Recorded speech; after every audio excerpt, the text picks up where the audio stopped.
Om Devi Shailputri Namaha.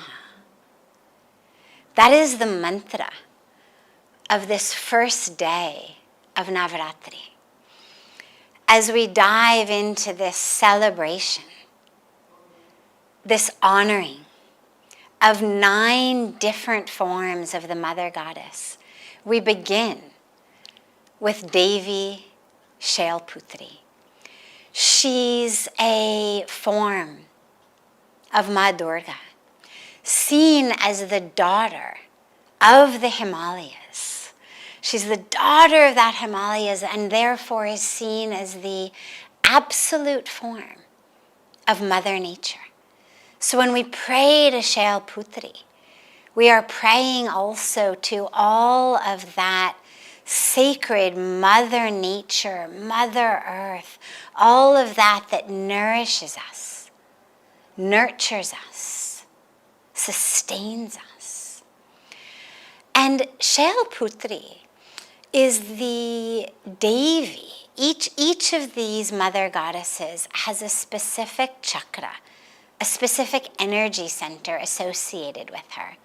And Shailputri's center is our root chakra, the muladhara chakra. That lowest energy center that when it gets awakened, that's when the energy in the body, that sacred spiritual energy, that kundalini energy starts actually rising through us. So connecting with Devi Shailputri helps us to open and awaken in the muladhara chakra. And the muladhara chakra is seen as the seat of the 4 different aspects of our psyche. Our mind, manas, our buddhi, our intellect, our chitta, our consciousness, and our ahankar, our ego. So these aspects, manas, buddhi, chitta, and ahankar, or the mind, the intellect, that consciousness, and the ego.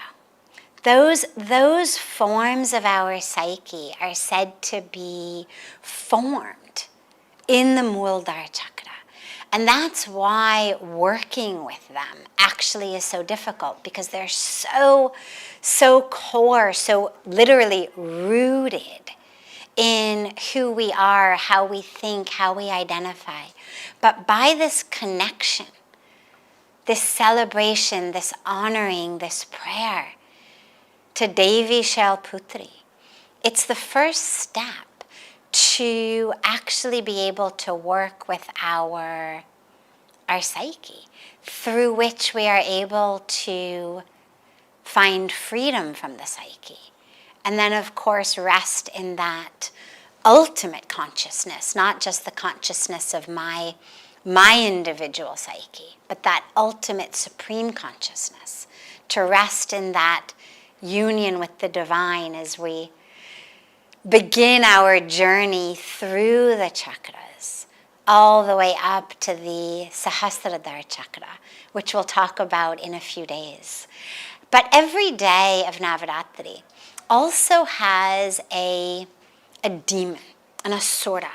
Because if you read the scriptures, if you read the stories about the different forms of the Mother Goddess, you'll see that each of them fights and vanquishes, conquers a different demon, sometimes many demons.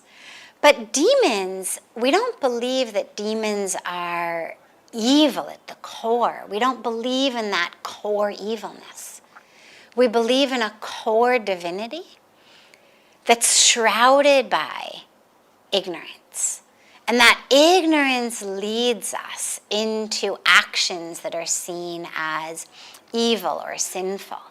And so the demon, the aspect of the ego that Goddess Shailputri does battle with, vanquishes, and therefore that we on this day connect with, meditate upon, such that we can be free of, is the form of the ego known as shumbha.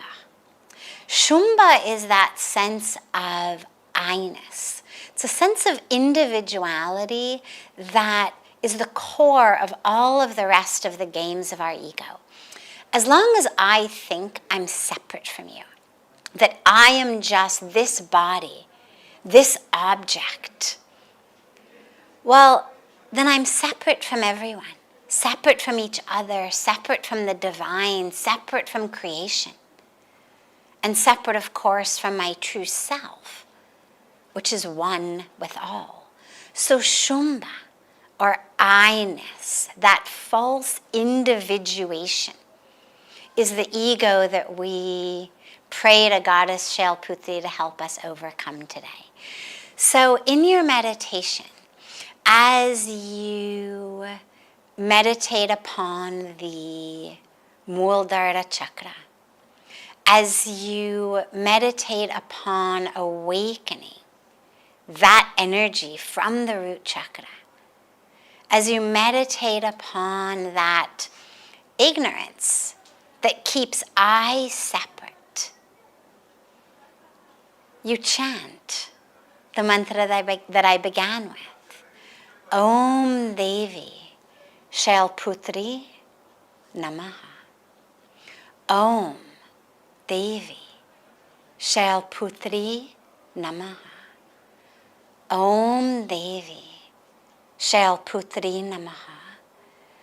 O Mother Goddess Shailputri, that goddess of the mountains, of nature, that goddess who has freed the earth of the demon shumbha, that ignorance of I-ness, free us from that ignorance, and allow the sacred spiritual energy to start flowing through us higher and higher as these days go by.